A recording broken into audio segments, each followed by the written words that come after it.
Reka tubashimire mwese abakomeje gukurikira ibiganiro bya Star TV, tuzakomeza neza aho muherereye hose, haba ari mu Rwanda, hanze yarwo, ndetse no mu bindi bice bigiye bitandukanye mushobora kuba mwatwumviramo. Reka rero tubahe ikaze ku kiganiro cyacu mu mubizi iteka, tuba tuvuga ku makuru ajyanye n'imyidagaduro, ubukungu, imibereho myiza n'ibindi byinshi cyane bigiye bitandukanye bituma abanyarwanda bakomeza kugira aho bagera binyuze mu makuru nyine tuba tubahereza. Yes, uyu munsi rero twabazaniye inkuru iravuga ko inkuru imaze iminsi icicikana, ariko nanone ni inkuru ngira ngo benshi bagiye batangaho ibitekerezo bitandukanye, bamwe bayumvise ukuntu abandi bayumva ukundi. Ibi byose rero twagiye tubikusanya turabibazanira. Inkuru rero umunsi yo kuganiraho ni y'umuhanzikazi ngira ngo mumaze kumva, benshi muramuzi cyane mu njyana za gakondo. Uwo nta wundi niwo bita Clarisse Karasira. Clarisse Karasira ngira ngo ni umuhanzi utari mukuru cyane, ariko nanone umuhanzi navuga ko afite izina rikomeye cyane hano mu Rwanda, cyane ko amaze gukora ibikorwa byinshi cyane byagiye bijya hanze, harimo indirimbo yasohoye, ibikorwa by'urukundo agenda akora. Ngira ngo abantu benshi cyane bamaze kumenyera, benshi baramuzi cyane. Uyu muhanzikazi rero ngira ngo mu minsi yashize, ngira ngo muramubizi ko yakoraga muri label y'umugabo bita Alain Muku.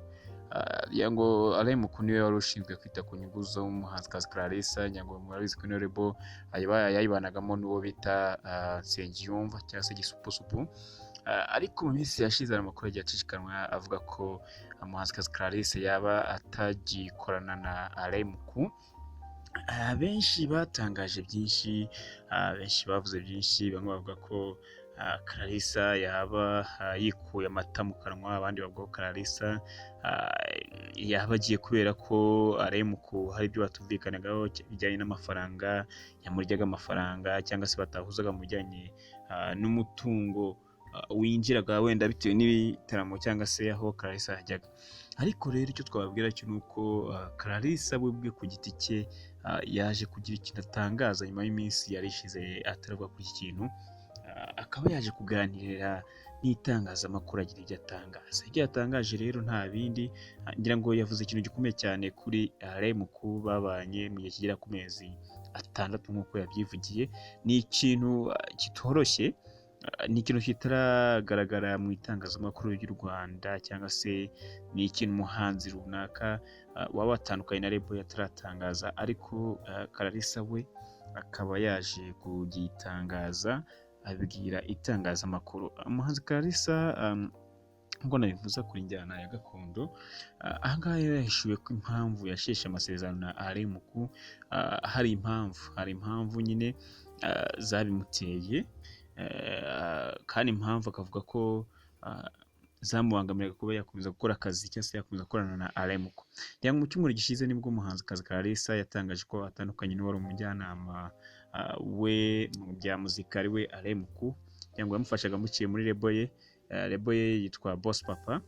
Ni amasezerano yasheshwe nyuma y'amezi agera kuri 6 mu gihe bari bariyemeje gukorana mu gihe cy'imyaka 3.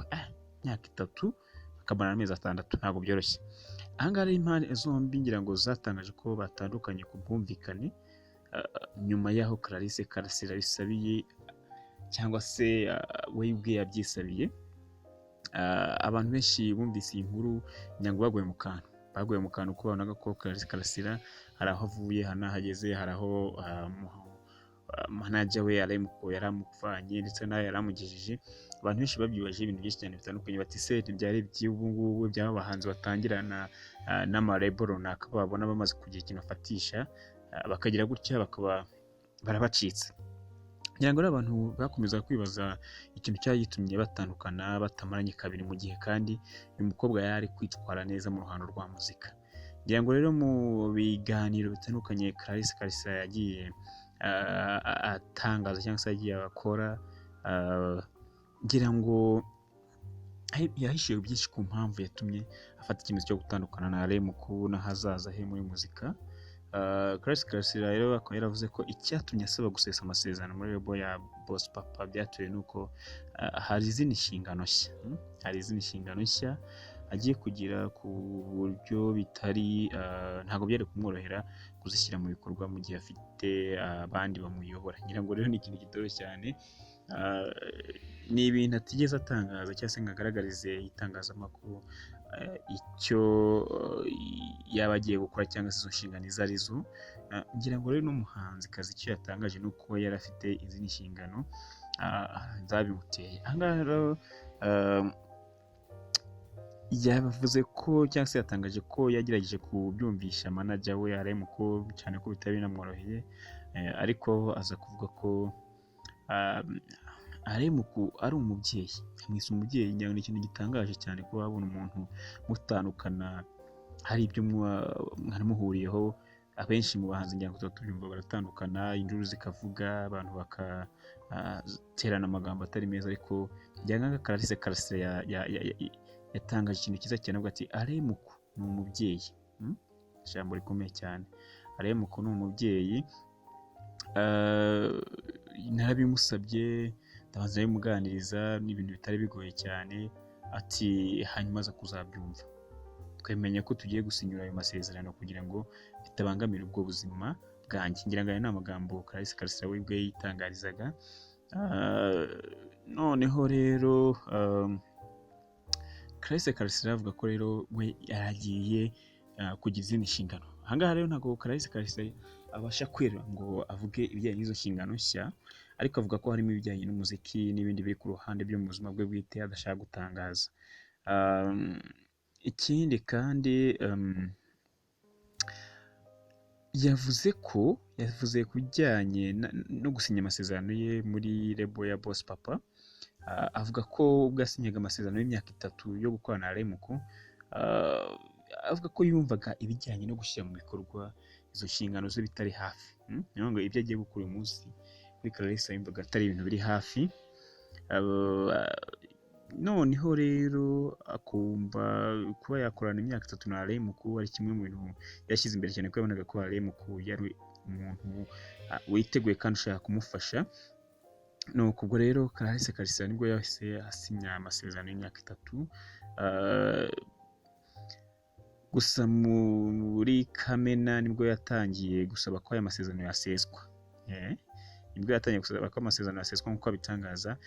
Avuga ko bitari byoroshye, ntabwo byari byoroshye nyine nk'uko nagiye mbivuga hejuru, ndetse benshi batangira cyangwa se babasha kubyumva bagiye bavuga ko Clarisse Karasira yaba yaratangiye kwishongora kuri RM, ariko we arabihakana avuga ati hoya ntabwo ariko bimeze. Benshi bagiye bakoresha imvugo rero y'umugabo benshi baze kuririmba ati bambwa tubwo amaze kubyimba. Ngira ngo ni imvugo imaze kumenyerwa cyane mu bantu bareba cyangwa se bumva showbiz. Umukobwa rero avuga ko abatekereje gutyo ari abareba mu ruhande rw'ibibi gusa, nta cyangwa se batanazi ibyabereye hagati yabo bombi, kandi uko ariko bimeze. Gusa ngo ukuri ni uko navuga ko kuri kwabyo ntabwo ari ukuvuga ngo Clarisse Karasira arimo yishongora, ahubwo bavuga ko yumva yataranarenga n'umutaro. Ngira ngo ni amagambo yagiye atangaza mu abwira ibinyamakuru bigiye bitandukanye. Navuga ko rero Clarisse Karasira uyu munsi uhagaze neza cyane, unafite indirimbo nshyashya amaze iminsi yasohoye. Ngira ngo abenshi barayizi, indirimbo yitwa ngo uzibukirwa ku kindi, indirimbo ye nshyashya yamaze iminsi yasohoye nyuma y'uko amaze gutandukana n'iyi label ya RM. Ngira ngo amakuru yavuga kuri Clarisse Karasira ayo ngayo, ngira ngo yatangaje ikintu gikomeye cyane. Ngira ngo mwabonye ifoto itandukanye aho yashakiye RM impano. Ngira ngo iki ni ikintu abahanzi badakunda gukora cyane ko abenshi usanga bagiye ba mu label batandukana nabo baba bari kumwe, ugasanga ahubwo habaye injura kugira ngo habe amahoro cyangwa se bakomeze gukorera mu mahoro.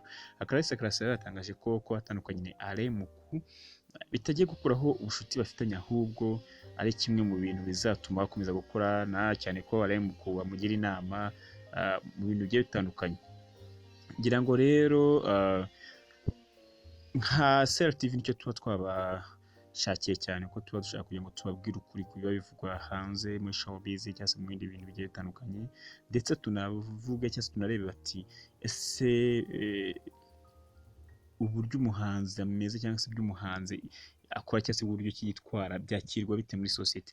Navuga ko rero abenshi cyane bari batangiye gushyira Clarisse Karasira mu majwi bavuga ko yaba yishongoye kuri Alain Mukuru, abandi bati yamaze kubyimba nk'uko nabivuze, ariko igihari cyo nuko Clarisse we yamaze kubihakana avuga ko Alain Mukuru batandukanye ku bwumvikane bitewe n'uko Clarisse Karasira yari afite izindi nshingano. Kugira ngo rero abakomeje gukurikira ibiganiro bya CRTV, nabasaba ko mwakora subscribe kugira ngo mujye mukomeza mubone izindi nkuru zinonosoye cyangwa se zivuga ku kuri kw'ibintu biba bihari hanze aha ngaha, bitari ibihuha. Kora subscribe rero, ubundi ukomeze kubone inkuru cyangwa se wandike comment hasi kugira ngo ibiganiro byacu bikomeze bigende neza. Wagira icyo twungura cyangwa se kitubwira cyakomeza kudufasha, kugira ngo wagishyira muri comment aho ngaho hasi, tugakomeza kubashyigerezaho cyangwa se kubaheza inkuru zinonosoye kandi zimeze neza.